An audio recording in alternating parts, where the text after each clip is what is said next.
Бүгін мен сіздерге майыптығы бар адамдарға өте маанилүү болгон бир-эки маселеге токтоп кетким келип турат. Бул болсо Бириккен Улуттар Уюмунун майыптығы бар адамдардын укуктары жөнүндө конвенциясы жөнүндө. 2002 жылдан баштап 2006 жылга чейин дүйнө жүзү боюнча мыкты менмин деген майыптығы бар адамдар биригип жумуш топ түзүп, ал жумуш топтун алкагында өтө тиешелүү майыптығы бар адамдардын укуктарына тиешелүү болгон маанилүү документти иштеп чыгышкан. Ал иштин жыйынтыгында 13 декабрь 2006 жылы Бириккен Улуттар Уюмунун башкы ассамблеясы майыптығы бар адамдардын укуктары боюнча конвенция жана анын протоколун, факультативдик протоколун кабыл алган. Конвенция деген бул өтө кенен чоң документ. Ал документтин ичинде майыптығы бар адамдардын укуктары баары чалдыктырган. Эң негизгиси, конвенция бул майыптығы бар адамдардын жаңы укуктарын ойлоп тапкан жок. Бул укуктук цивилизациялык мамлекеттин ичинде майыптығы бар жарандын кандай укуктары болуш керек экенин баарын көрсөткөн. Андан сырткары, ал укуктары кантип ишке ашыш керек экенин жолдору менен көрсөтүлгөн. А факультативдик протоколдо болсо, ошол конвенцияда көрсөтүлгөн укуктар тебеленген учурда кантип жаран ошол укуктарды коргосо болот экен механизмдерин көрсөткөн. Эң негизгиси, биздин улуттук мыйзамдарга салыштырмалуу конвенциянын айырмасы эмнеде деген суроо туулуп жүрөт дайым. Эң негизгиси, биздин улуттук мыйзамдарыбыз көбүнчө майыптыкка медициналык мамиле менен, медициналык көз караш менен түзүлгөн. А конвенция болсо, бул социалдык жана укуктук көз караштар менен курулган документ. Айырмасы эмнеде? Мисалы, улуттук мыйзамдарда болсо медициналык мамиле кантип көрсөтүлгөн? Бул майыптығы бар адамдар, оорукчан адамдар, аларды сөзсүз түрдө дарылап, же болбосо жабык мекемелерде кармаш керек дейт. Ошол медициналык мамиле болуп эсептелинет. А конвенцияда болсо, бул социалдык жана укуктук мамиле менен курулган. Анткени майыптығы бар адамдын майыптығы эмне үчүн билинип атат? Анткени ал өзү каалагандай окуй албайт, каалагандай жумушка кире албайт, каалагандай коомчулук аралашып жүрө албайт. Ага эмне күнөөлүү? Ага майыптығы бардыгы эмес, ага ошол коомчулукта болгон тосмолор күнөөлүү. Ошон үчүн социалдык мамиле болуп эсептелинет. Укуктук мамиле боюнча айтчу болсок, бул майыптығы барбы, жокпу, ар бир жаран укуктарга ээ болот. Ал укуктун көлөмүнө эч кандай майыптығы бар жоктугу таасир этпейт. Ошон үчүн укуктук мамиле болуп эсептелинет. Конвенцияда болсо өтө маанилүү болгон бүгүнкү күнү укуктардын баары камтылып кеткен. Бул болсо биздин билим берүүгө болгон укуктары, майыптығы бар адам кичинекей малынан баштап, ошол эле бала бакчага барганда, туура бала бакчага барганга шарт болуш керек, аралашканга коомчулукка, бала бакчаны бүткөндөн кийин мектепке барып билим алганга шарт болуш керек. Демек, ошол мектептин ичине кирип чыкканга шарт болуш керек. Андан сырткары мектепте тиешелүү адистер иштеш керек.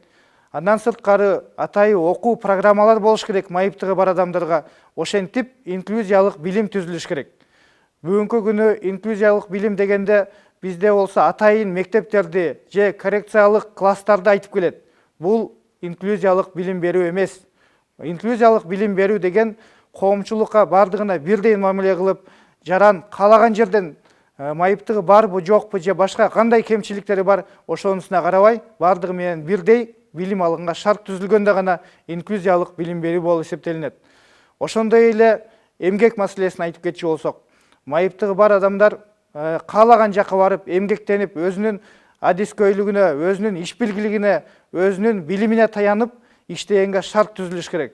Бүгүнкү күнү болсо биздин улуттук мыйзамдарда 5% квота көрсөтүлгөн майыптығы бар адамдарга. Демек, мекемеде 20 адам иштесе, ошол 20 орундун 1 оруну майыптығы бар адамдарга ылайыкташтырыш керек деп. Бирок тилекке каршы бүгүнкү күнү ал норма иштебей келет. А конвенция болсо, майыптығы бардын кандай категориясына киргенине карабай, каалаган кесипти тандап, өзүнө жүрөгүнө жаккан кесипти тандап, ошол кесип менен иштегенге шарт түзүлүш керек деп көрсөтүлүп турат. Демек, ошондой эле өтө көп маанилүү нормалар камтылган конвенцияда, өтө биздин бүгүнкү күнү актуалдуу болгон саясатка болгон, коомчулукка аралашуу боюнча дагы укуктары камтылган. Демек, бүгүнкү күнү Кыргыздын саясатына майыптыгы бар адамдар аралашышы өтө оор болуп турат. Анткени ал болсо кандайдыр бир чоң саясатчылардын же болбосо партиялардын ээлеринин көз карашына карап гана ишке ашып турат. Чындыгына, мыйзам чегине келгенде, бүгүнкү күнү ошол эле жогорку кеңештин шайлоосун алчу болсок, ар бир партия экиден кем эмес майыптыгы бар адамды өзүнүн тизмесине кошуш керек деп турат. Бирок иш жүзүндө майыптыгы бар адамдар формалдуу гана тизмеге кошулуп, чындыгында мандат бөлүшүүгө келгенде майыптыгы бар адамдар четке калып турган учурлар өтө көп болуп турат. Ошол үчүн конвенцияда көрсөтүлгөн саясатка болгон укукка таянчу болсок, майыптыгы бар адамдарга баарына бирдей шарт түзүлүп, ошол эле мамлекет менен башка муниципалдык органдар менен башкарганга шарт түзүлүш керек. Конвенция деген өтө маанилүү документ болгонуна байланыштуу 2019 жылы гана ратификация болгон. 2019 жылдын жазында ратификация болгон мамлекеттердин арасына биз кошулуп, бирок бүгүнкү күнү факультативдик протоколдун ратификациясы жөнүндө сөз боло элек. 1,5 жыл бою ратификация болгондон бери убакыт өтсө дагы, тилекке каршы көз көрүндө биздин мамлекетте өзгөрүүлөр болбой турат. Анткени биз мактанчу нерсебиз бир эле. Бул болсо конвенция ратификация болгондон кийин өкмөттүн алдында атайын кеңеш түзүлдү майыптыгы бар адамдардын укуктары боюнча. Бирок тилекке каршы ал кеңеш толук кандуу иштеп баштай элек. 1 декабрда гана биринчи жолу өзүнүн жыйынына чогулду. Мен өтө ишенип турам, биздин майыптыгы бар адамдардын коомчулугу дагы терең ишенип турат. Ошол кеңеш толук кандуу иштеп, биздин мамлекетте өзүнө тиешелүү болгон ыйгарым укуктарын аткарып, майыптыгы бар адамдардын турмуштарын оңдогонго чоң салымын кошот деп. Андан сырткары биз сөзсүз түрдө факультативдик протоколду дагы келечекте жылдырышыбыз керек.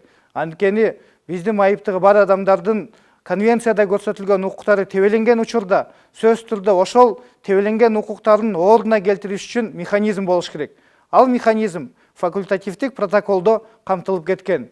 Демек, буйруса конвенция ишке ашып баштагандан кийин сөзсүз түрдө факультативдик протоколду дагы ратификация кылып, Кыргызстан толук кандуу укуктук, цивилизациялык, демократиялык мамлекеттердин ичине катарына кошулуп, ошол конвенциянын укуктары боюнча толук кандуу майыптыгы бар адамдарга Кыргызстанда шарт түзүп бергенге тилектеш деп эсептейм. Эң негизгиси, конвенция ишке ашканда биз баарыбыз биригип Кыргызстанды инклюзиялык коомчулук түзүнгө чоң салымыбызды кошобуз деп ишенип турам. Бүгүнкү күнү 180 мамлекеттен көп мамлекеттер конвенцияны ратификация кылып ишке ашырып отурат. Биздин жакынкы кошуналарыбыз дагы ошол эле Россия, ошол эле Украина, ошол эле Казакстан конвенцияны ратификация кылып, майыптыгы бар адамдардын турмушуна, жашоосуна чоң салым кошуп, өзгөртүүлөрдү киргизип отурат. Биздин мыйзамдарыбыз тилекке каршы конвенцияга толук кандуу жооп бере элек. Анткени деген айтып кеткендей, биздин мыйзамдарыбыз медициналык мамиле менен түзүлгөнүнө байланыштуу өтө биздин жогорку кеңештин жана башка укуктук ченемдик акттарды чыгаруу органдардын эмгеги көп деп айтсак болот. Анткени ошонун баарын конвенцияга ылайыкташтырып, оңдоп чыгыш керек. Дагы бир чоң мактанчуу нерсе, биздин азыркы учурда иштеп турган конституциябызда өтө коомчулукка маанилүү болгон нормаларыбыз бар. Демек, биздин баш мыйзамыбызда 16-беренеде майыптыгына тиешелүү болуп киши кодуланбаш керек деген норма камтылган. Адан сырткары, ошол эле 16-беренеде атайын чаралар деген атайы норма камтылган. Ал эмнени билдирет? Майыптыгы бар адамдарга же болбосо башка социалдык жактан аксаган адамдарга мамлекет өз тарабынан көбүрөөк укук берип, ошол адамдардын мүмкүнчүлүктөрүн тең деңгээлге шарт түзүлөт. Ал ошол социалдык топтун башка коомчулукка салыштырмалуу бийигирээк коюш үчүн эмес, алардын укуктарын дагы, алардын мүмкүнчүлүктөрүн теңдөө иретинде атайын чараларды киргизсе болот. Ошон үчүн бул эки норма тең өтө маанилүү майыптыгы бар адамдарга. Конвенцияда көрсөтүлгөн укуктардын баары ошол биздин 16-беренеге толук кандуу төп келет. Бүгүнкү күнү эмгек жана социалдык коргоо министрликтин статистикасына таянсак, Кыргызстанда 193 миңден ашық майыптығы бар адамдар жашайды. Бирок тилекке каршы бул статистика толук эмес деп эсептейбиз. Анткени көптөгөн майыптығы бар адамдар ошол эле атайы МСЭК деген орган бар, ошодон текшерүүдөн өтпөй жүргөн учурлар болот. Ар кандай себептер менен. Себептерин айтып кетчү болсок, ошол эле толгон токой справка чогултуп, медициналык корутундаларды чогултуп, комиссияга кайрылганга алардын физикалык мүмкүнчүлүгү жок болгон учурлар бар. Кээ бир учурда алар алыскы региондордо жашаганына байланыштуу райондун борборуна келип, ошол эле комиссиянын текшерүүсүнөн өткөнгө шарты жок болгон учурлар бар. Кээ бир учурда тилекке каршы коррупциялык система бул жакта дагы бар. Ошол коррупция схемалары үчүн майыптыгы бар адамдар тиешелүү тыйын төлөй албай, ошол комиссиядан өткөнгө шарты жок болуп жүргөндөр бар. Демек, жалпысынан айтканда, Кыргызстанда биздин байкообуз боюнча 10%дан калктын 10%нан көбүрөөк майыптыгы бар адамдар бар деп эсептейбиз. Анткени бүгүнкү күнү статистиканы карачу болсок, бул жалпы кыргызстандыктардын санынан 3%на жетпеген сан болуп турат. А эгер дүйнө жүзүнүн статистикасына карачу болсок, дүйнө жүзү боюнча 15%дан кем эмес адамдардын майыптыгы бар болуп эсептелинет. А ошол эле өнүккөн укуктук демократиялык болуп аталган АКШ мамлекетин карачу болсок, 22%дан ашыгыраак майыптыгы бар адамдар болуп эсептелинет. Советтик мамлекеттердин арасында карачу болсок, көбүнчө 2-3%дан ашпаган майыптыгы бар адамдар болуп эсептелинет. Бул эмнени билдирет? Советтик доордо медициналык мамиле болгонуна байланыштуу майыптыгы бар адамдардын саны өтө атайы жасалма азайтылып жүргөн. Андан сырткары жабык мекемелерде болуп, коомчулукка аралашпай, дайым коомчулуктан жашырып отуруп, ошентип статистиканын саны дагы төмөн болуп жүргөн. Чындыгында айтып келчү болсок, Кыргызстанда айтып кеткендей 10%дан көбүрөөк майыптыгы бар адамдар бар деп эсептейбиз. Демек, айтып кетчү болсок, конвенцияда көрсөтүлгөн укуктар ишке ашырылгандан кийин биздин калкыбыздын 10%дан көбүрөөк майыптыгы бар адамдарга чоң пайдасы тиет деп эсептейбиз. Андан сырткары, конвенцияда көрсөтүлгөн нормалар ишке ашканда майыптыгы бар адамдардын укуктарын эске алганда, ошол эле майыптыгы бар адамдар үчүн эмес, башка социалдык топторго дагы ошол шарттар чоң пайдасын келтирет деп эсептейбиз. Мисалы, айтып келчү болсок, шарт түзүлөт дегенде эле бүгүнкү күнү ошол эле пандусты ойлойт.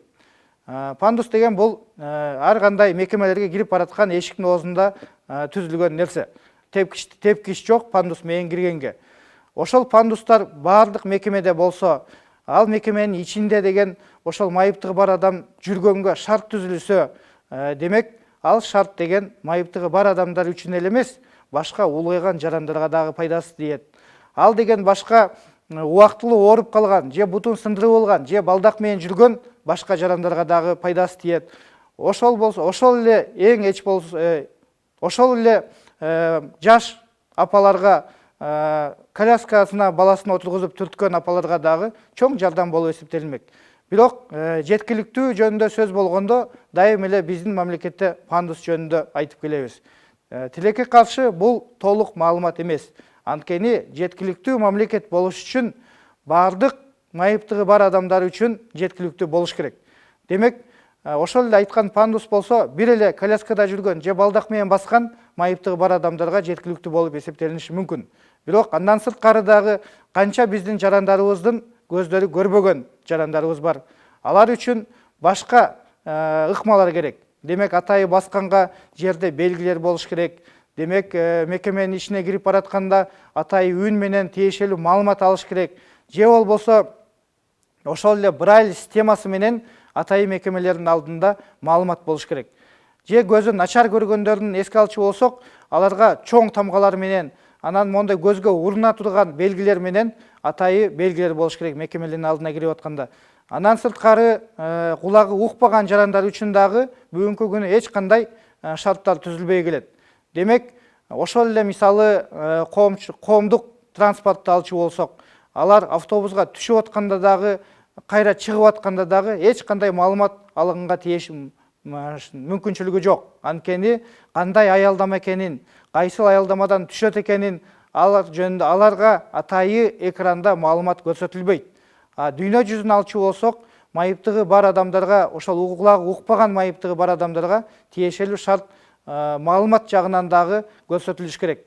Демек, ал жарандарыбыз бүгүнкү күнү укпаганына, сүйлөй албаганына байланыштуу өзүнүн жабык дүйнөсүндө жашап келген учурларыбыз бар болуп турат. Ошентип конвенциянын нормалары ишке ашканда бардык категорияларга, бардык майыптыгы бар адамдардын категорияларына чоң салым кошуп, чыныгы Кыргызстаныбызды жеткиликтүү кылып, чыныгы Кыргызстаныбызды инклюзиялык мамлекет кылып, биздин коомчулугубузду инклюзиялык кылып өз салымын кошот деп биз ишенип турабыз. Андан сырткары коомчулукта майыптыкка болгон мамиле дагы өтө орчумдуу маселелердин бири. Майыптыгы бар адам деселе, ар ким ар кандай ойлойт. Кээ бирлер ойлойт бул орукчан киши деп, кээ бирлер болсо кача баштайт, кээ бирлер ойлойт буга мамлекет жардам бериш керек деп. Демек, ар кандай себептер менен ошол майыптыгы бар адамдарды четке кагып келген учурлар бар. Эгер инклюзиялык коом болгондон кийин бардык адамдарыбызга бирдей шарт түзүп, майыптыгы барбы, жокпу, улгайганбы, жашпы, улуту кандай, материалдык абалы кандай, эч кандай башка белгилерине көңүл бурбай, баары бирдей укуктар менен, бирдей укуктары бар болуп, ошол укуктары ишке ашканга сөзсүз түрдө укуктук механизмдер болуп, ошентип гана инклюзиялык укуктук мамиле түзө алабыз биз.